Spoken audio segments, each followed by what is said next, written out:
আমি এখন থেকে আপনার 1 ঘন্টা হবে না, তবে এখন 1 ঘন্টা এই টাইমই আমি খবর পেলাম যে আমার ছোটো ভাই হসপিটালে সে মারা গেছে। আপনার ছোট ভাইয়ের নাম কি? ছোটো ভাইয়ের নাম মঞ্জু। কি করতো তো সে? ও অটো গাড়ি চালাতো এবং ও সকালবেলা অটো গাড়ি চালানোর জন্য বের হয় দৈনিক। তা আমরা জানি যে হয়তো অটো গাড়ি চালাতে পারাই গেছে। তা এখন শুনতেছি যে না, ওরা বন্ধু নাস্তা করার জন্য হোটেলে ডেকে নিয়ে গেছে, হোটেলে নাস্তা করতেছে। হোটেলে নাস্তা করতে এর মধ্যে 2টা ছেলে আসে, ওর বন্দুক আর আমার ছোটো ভাই এরকমের মারছে। আমি তো জানি না, আমি শুনলাম যে আমার ছোটো ভাই হসপিটালে সে মারা গেছে, পড়ে আছে। আইসি আর নাসি দেখতেছি যে 2জনেই ওর বন্ধু এবং ও এরকম চাকু মারছে, সে বেডে মানে নিচে পড়ে আছে। এইখান থেকে স্যার আমি ওই পাশে গেছি। আমি স্যার ন্যাংরা মানুষ, আমি স্যার আস্তে আস্তে যাই, আস্তে আস্তে আসি।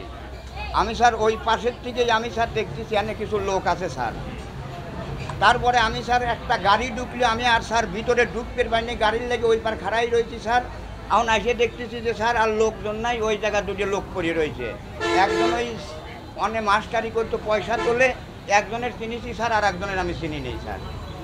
জেনেছি, আপনারা জানেন যে এটা পাবনা সদর থানাধীন টার্মিনালের একেবারে খুবই ব্যস্ততম এলাকায় এই ঘটনাটা ঘটেছে এবং যে 2জন মারা গেছে তাদের একজন হচ্ছে নাম মঞ্জু আর একজন হচ্ছে মধু।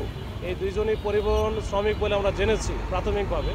এখন এই যারা মেরেছে বা যাদের সাথে ঝামেলা হয়েছে, এরা আগে ব্যক্তিগত শত্রুতাও থাকতে পারে। এখানে কথা কাটাকাটির একটা পর্যায়ে তারা এই কাজটা করেছে।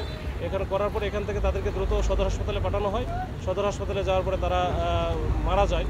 তো আমরা এই বিষয়টা নিয়ে তদন্ত করছি, ইনকোয়ারি করছি এবং এরা কারা কারা এবং যারা মেরেছে তাদের সম্পর্কে আমরা প্রাথমিক একটা ধারণা পেয়েছি এবং এটা আমাদের কাজ চলছে। আমরা খুব অচিরেই আমাদের এখানে মাননীয় পুলিশ সুপার নতুন জয়েন করেছেন, উনি আমাদের দিক নির্দেশনা দিচ্ছেন এবং দ্রুত আমরা ধরে ফেলবো এবং আইনের আওতায় তাদেরকে নিয়ে আসবো।